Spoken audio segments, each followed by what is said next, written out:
we're reading from Genesis to Revelation, and right now we are in Numbers chapter 11.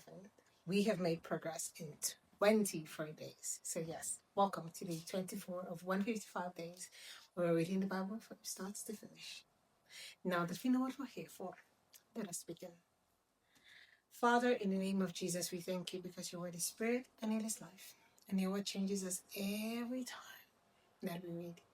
Amen. Amen. Chapter 11, verse 10. Moses heard the people of every family wailing at the entrance of their tents. The Lord became exceedingly angry, and Moses was troubled. He asked the Lord, "Why have you brought this trouble on your servant? What have I done to displease you that you put the burden of all these people on me? Did I conceive all these people? Did I give them birth? Why do you tell me to carry them in my arms as a nurse carries an infant to the land you promised an oath to their ancestors? Where can I get meat for all these people? They keep wailing to me, 'Give us meat to eat.' I cannot carry all these people by myself. The burden is too heavy for me. If this is how you are going to treat me, please go ahead and kill me right now. If I have found favor in your eyes, and do not let me face my own ruin." The Lord said to Moses, "Bring me 70 of Israel's elders who are known to you as leaders and officials among the people. Make them come to the tent of meeting, that they may stand there with you. I will come down and speak with you there, and I will take some of the power of the Spirit that is on you and put it on them. They will share the burden of the people with you, so that you will not have to carry it alone. Tell the people, consecrate yourselves in preparation for tomorrow, when you will eat meat.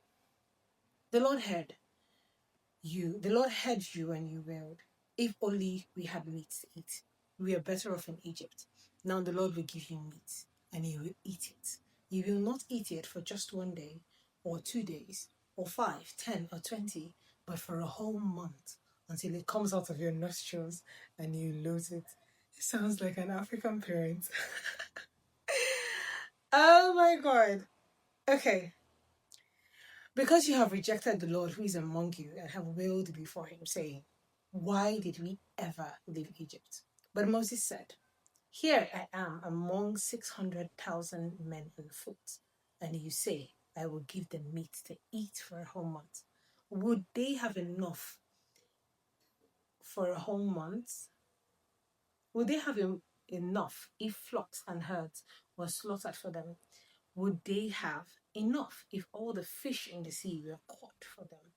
The Lord answered Moses, 'Is the Lord's arm too short?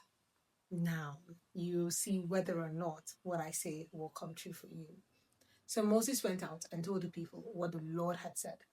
He brought together 70 of their elders and made them stand round the tent. Then the Lord came down in a cloud and spoke with him, and he took some of the power of the Spirit that was on him and put it on the 70 elders. When the Spirit rested on them, they prophesied, but did not do so again. However, 2 men whose names were Eldad and Medad had remained in the camp. They were listed among the elders, but did not go out to the tent. Yes, the Spirit also rested on them, and they prophesied in the camp. A young man ran and told Moses, 'Eldad and Medad are prophesying in the camp.' Joshua, son of Nun, who had been Moses' assistant since youth, spoke up and said, 'Moses, my lord, stop them.' But Moses replied, 'Are you jealous for my sake? I wish that all the Lord's people were prophets, and that the Lord would put his Spirit on them.' Then Moses, the Lord answered that prayer. Okay. Then Moses and the elders of Israel returned to the camp. Now the wind went out from the Lord and drove quail in from the sea. It scattered them up to 2 cubits deep all around the camp, as far as a day's walk in any direction. All that day and night, and all the next day, the people went out and gathered quail. No one gathered less than 10 omers. Then they spread them out all around the camp. But while the meat was still between their teeth and before it could be consumed, the anger of the Lord burned against the people, and he struck them with a severe plague. Therefore, the place was named Kilbrot Hatava, because There they buried the people who had craved other food. From Kilbrot Hatava, the people traveled to Hazeroth and stayed there. Chapter 12. Miriam and Aaron began to talk against Moses because of his Cushite wife, for he had married a Cushite. Has the Lord spoken only through Moses? They asked. Hasn't he also spoken through us? And the Lord heard this. Now Moses was a very humble man, more humble than anyone else on the face of the earth. That is some accolade right there. At once the Lord said to Moses, Aaron and Miriam, come out to the tent of meeting. At once the Lord said to Moses, Aaron, and Miriam, come out to the tent of meeting, all three of you. So the three of them went out. Then the Lord came down in a pillar of cloud. He stood at the entrance to the tent and summoned Aaron and Miriam.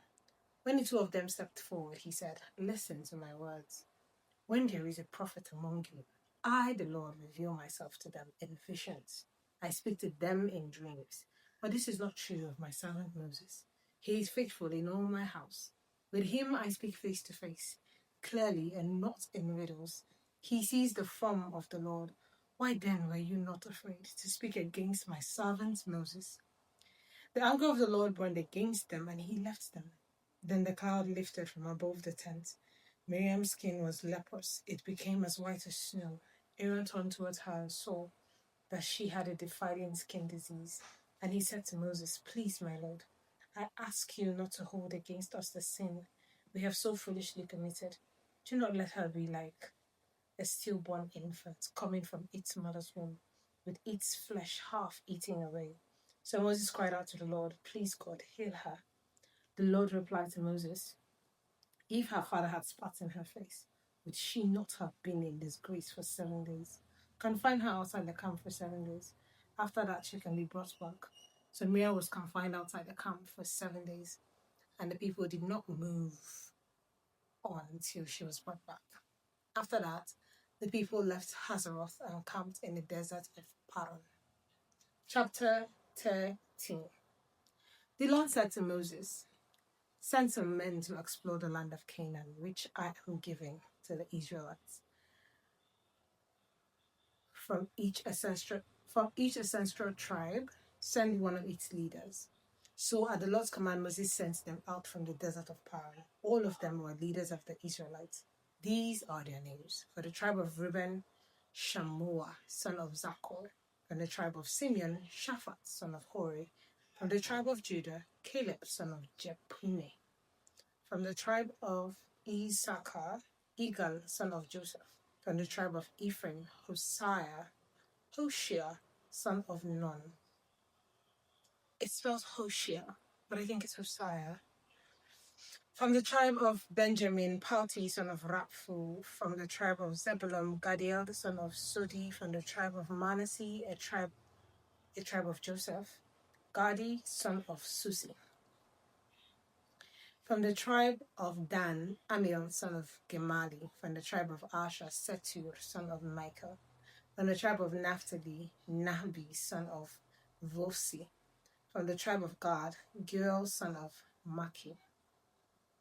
These are the names of the men Moses sent to explore the land. Moses gave Hoshea, son of Nun, the name Joshua. Now I get.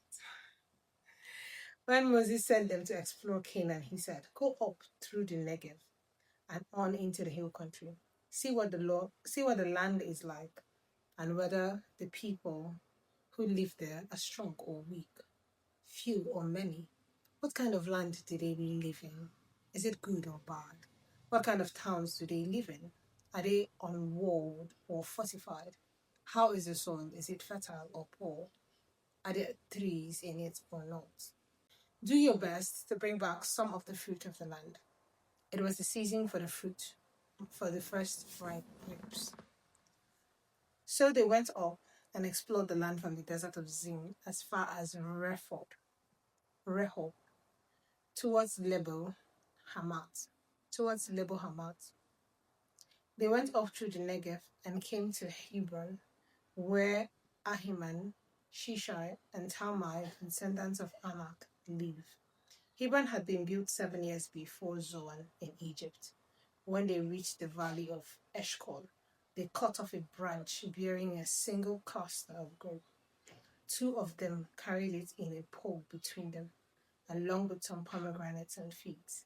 That place was called the Valley of Eshcol because of the cluster of grapes the Israelites cut off there. At the end of the 40 days, they returned from exploring the land. They came back to Moses and Aaron and the whole Israelite community at Kadesh in the desert of Paran. There they reported to them and to the whole assembly and showed them the fruit of the land. They gave Moses this account. We went into the land to which you sent us, and it does flow with milk and honey. Here is its fruits.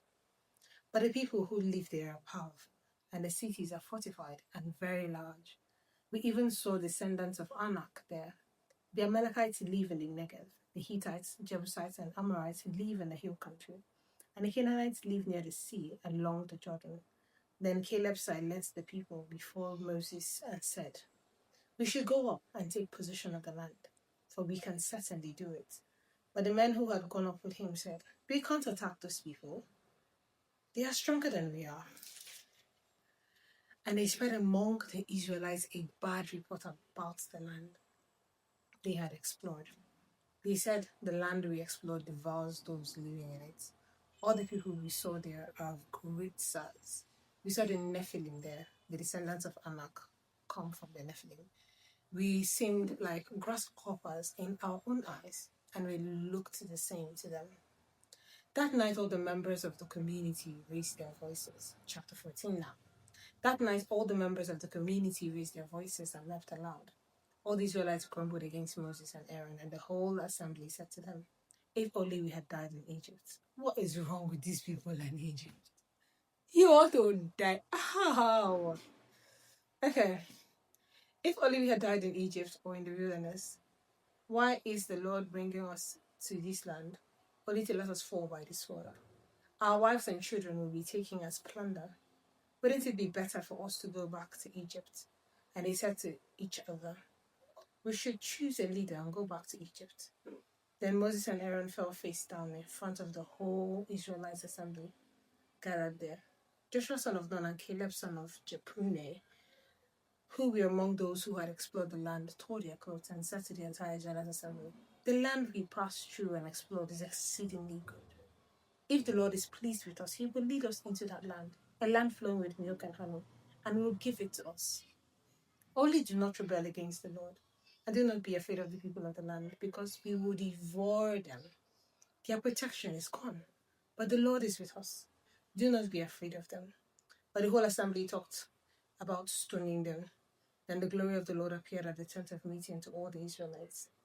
And the Lord said to Moses, How long will these people treat me with contempt? How long will they refuse to believe in me, in spite of all the signs I have performed among them? What are you to ask? Because, well, it is human nature, but it's a lot. I will strike them down with a plague and destroy them, but I will make you into a nation greater and stronger than they. Moses said to the Lord, Then the Egyptians will hear about it. By your power you brought this people up from among them, and they will tell the inhabitants of this land about it. They have already heard that you, Lord, are with these people, and that you, Lord, have been seen face to face, that your cloud stays over them, and that you go before them in a pillar of cloud by day and a pillar of fire by night. If you put all these people to death, leaving none alive, the nations who have heard this report about you will say, The Lord was not able to bring these people into the land he promised them on oath, so he slaughtered them in the wilderness. Now may the Lord's strength be displayed, just as you have declared. The Lord is slow to anger, abounding in love, and forgiving sin and rebellion. Yet he does not leave the guilty unpunished. He punishes the children for the sin of the parents to the third and fourth generation, in accordance with your great love. Forgive the sin of your people, just as you have pardoned them from the time they left Egypt until now. The Lord replied, I have forgiven them as you ask. Nevertheless, as surely as I live, and as surely as the glory of the Lord fills the whole earth, not one of those who saw my glory and the signs I performed in Egypt and in the wilderness, but who disobeyed me and tested me 10 times, not one of them will ever see the land I promised on oath to their ancestors. No one who has treated me with contempt will ever see it. But because my servant Caleb has a different spirit, follows me wholeheartedly, I will bring him into the land he went to, and his descendants will inherit it. Since the Amalekites and the Canaanites are living in the valleys, turn back tomorrow and set towards the desert along the route to the Red Sea. The Lord said to Moses and Aaron, how long will this wicked community grumble against me? I have heard the complaints of these grumbling Israelites.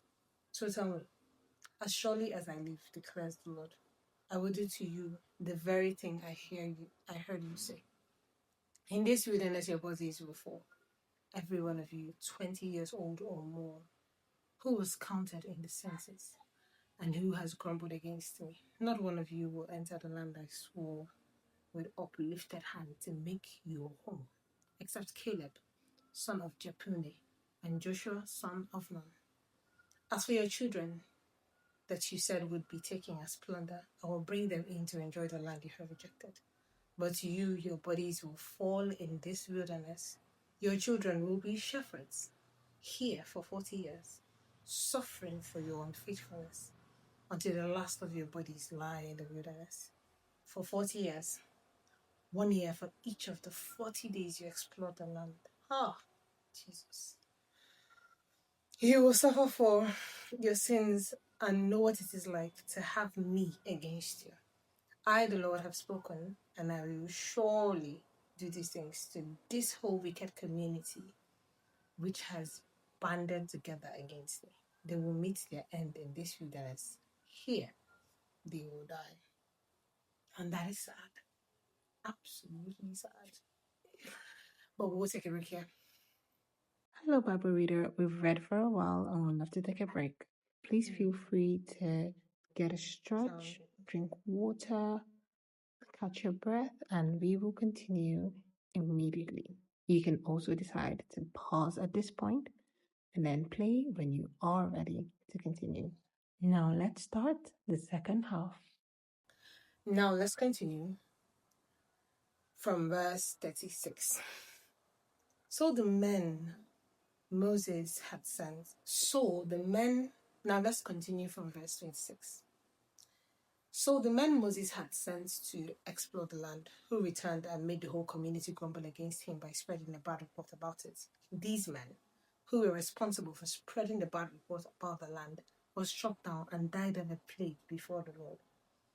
Of the men who went to explore the land, only Joshua son of Nun and Caleb son of Jephunneh survived.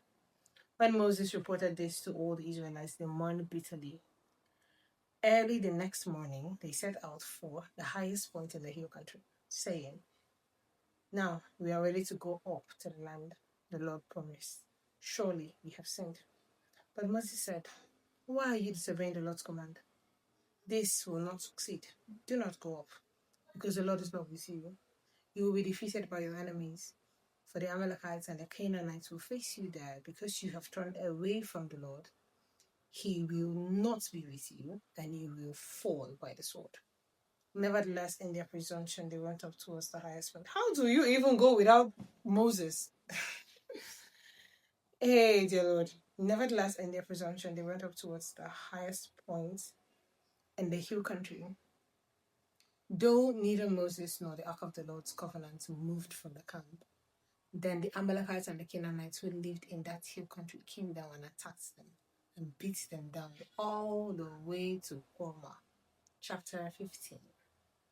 The Lord said to Moses, speak to the Israelites and say to them, after you enter the land I am giving you as a home, and you present to the Lord food offerings from the herd or the flock as an aroma pleasing to the Lord, whether burnt offerings or sacrifices, special vows or free offerings or festival offerings, then the person who brings an offering shall present to the Lord a grain offering of a tenth of an ephah of the finest flour mixed with a quarter of a hin of olive oil. With each lamb for the burnt offering of the sacrifice, prepare a quarter of a hin of wine as a drink offering. With a ram, prepare a grain offering of 1/5 of an ephah of the finest flour mixed with a third of a hin of olive oil and a third of a hin of wine as a drink offering. Offer it as an aroma pleasing to the Lord.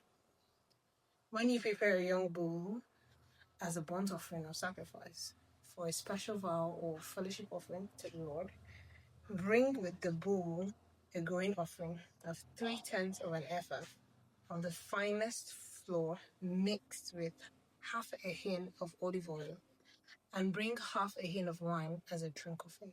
This will be a food offering, an aroma pleasing to the Lord. Each bull or ram, each lamb or young goat is to be prepared in this manner. Do this for each one, for as many as you prepare. Everyone who is native born must do these things in this way when they present a food offering as an aroma pleasing to the Lord. For the generations to come, whenever a foreigner or anyone else living among you presents a food offering as an aroma pleasing to the Lord, they must do exactly as you do. The community is to have the same rules for you and for the foreigner residing among you. This is a lasting ordinance for the generations to come. You and the foreigner shall be the same before the Lord. The same laws and regulations will apply both to you and to the foreigner residing among you. The Lord said to Moses, "Speak to the Israelites and say to them, when you enter the land to which I am taking you and you eat the food of the land, present a portion as an offering to the Lord. Present a loaf from the first of your ground meal and present it as an offering from the threshing floor. Throughout the generations to come, you are to give this offering to the Lord from the first of your ground meal." Now, if you have a community unintentionally fail to keep any of these commands the Lord gives Moses or gave Moses, any of the Lord's command to you through him from the day the Lord gave them and continuing through the generations to come. And if this is done unintentionally without the community being aware, then the whole community is to offer a young bull for a burnt offering as an aroma pleasing to the Lord, along with its prescribed grain offering and drink offering, and a male goat for a sin offering.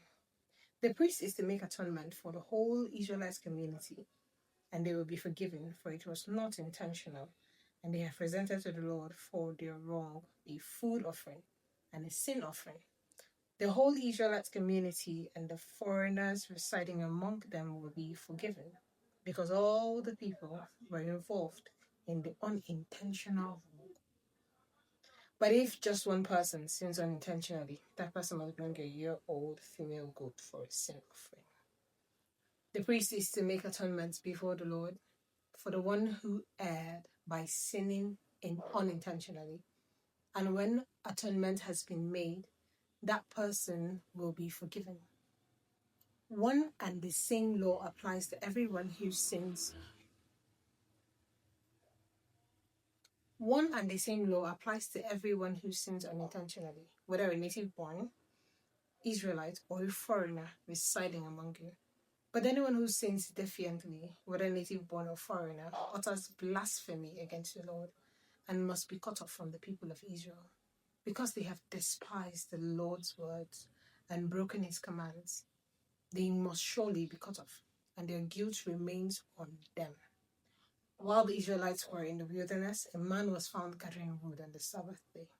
Those who found him gathering wood brought him to Moses and Aaron and the whole assembly, and they kept him in custody because it was not clear what should be done to him. Then the Lord said to Moses, "The man must die. Yea. The whole assembly must stone him outside the camp." So the assembly took him outside the camp and stoned him to death, as the Lord commanded Moses. The Lord said to Moses, "Speak to the Israelites and say to them, throughout the generations to come, you are to make tassels on the corner of your garments with a blue cord on each tassel. You will have these tassels to look at, and so you will remember all the commands of the Lord, that you may obey them and not prostitute yourself by chasing after the lust of your own hearts and eyes. Then you will remember to obey all my commands and will be consecrated to your God.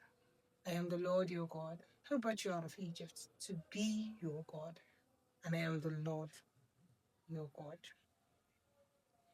chapter 16.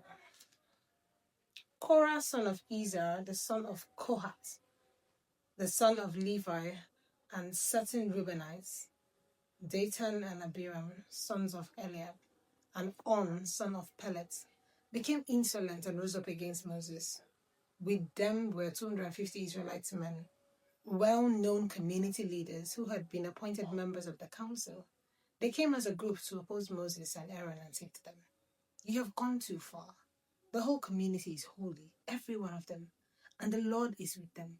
Why then do you set yourself above the Lord's assembly?" When Moses heard this, okay. When Moses heard this, he fell face down. Then he said to Korah and all his followers, "In the morning the Lord will show who belongs to him and who is holy, and he will make that person come near him. The man he chooses, he will cause to come near him. You, Korah, and all your followers are to do this. Take censers and tomorrow put burning coals and incense in them before the Lord. The man the Lord chooses will be the one who is holy. You Levites have gone too far." Moses also said to Korah, "Now, listen, you Levites. Isn't it enough for you that the God of Israel has separated you from the rest of the Israelite community and brought you near himself to do the work at the Lord's tabernacle and to stand before the community and minister to them? He has brought you and all your fellow Levites near himself. But now you are trying to get the priesthood too. It's against the Lord that you and all your followers have banded together. Who is Aaron that you should grumble against him?" Then Moses summoned Dathan and Abiram, the sons of Eliab, but they said, "We will not come. Isn't it enough that you have brought us up out of a land flowing with milk and honey to kill us in the wilderness? And now you also want to lord it over us. Moreover, you haven't brought us into a land flowing with milk and honey, or giving us an inheritance of fields and vineyards.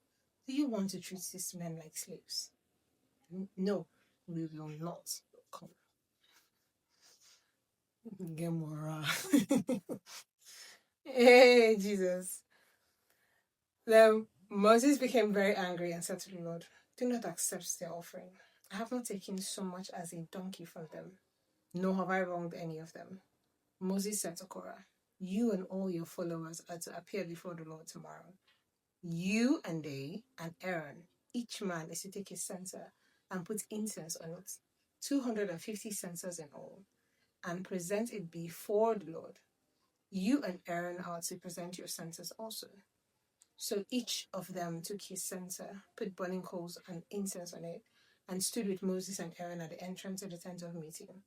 When Korah had gathered all his followers in opposition to them at the entrance to the tent of meeting, the glory of the Lord appeared to the entire assembly. The Lord said to Moses and Aaron, "Separate yourselves from this assembly, so that I can put an end to them at once." But Moses and Aaron fell face down and cried out, "O God, the God who gives breath to all living things, will you be angry with the entire assembly when only one man sins?" Then the Lord said to Moses, "Say to the assembly, move away from the tents of Korah, Dathan, and Abiram." Moses got up and went to Dathan and Abiram, and the elders of Israel followed him. He warned the assembly, "Move back from the tents of these wicked men. Do not touch anything belonging to them, or you will be swept away because of all their sins." So they moved away from the tents of Korah and Dathan and Abiram. Dathan and Abiram had come out and were standing with their wives, children, and little ones at the entrance to their tents. Then Moses said, "This is how you will know that the Lord has sent me to do all these things, and that it was not my idea. If these men die a natural death and suffer the fate of all mankind, then the Lord has not sent me.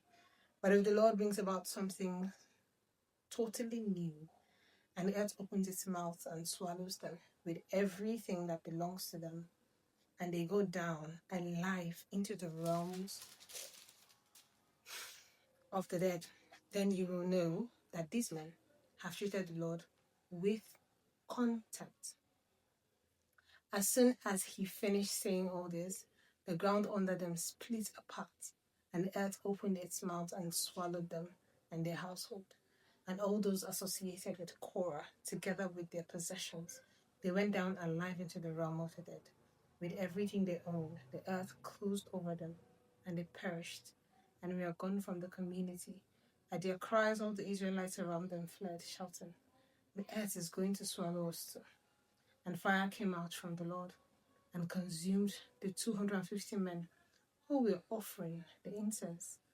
The Lord said to Moses, "Tell Eleazar son of Aaron, the priest, to remove the censers from the charred remains and scatter the coals some distance away from the for the censers are holy, the censers of the men who had sinned at the cost of their lives.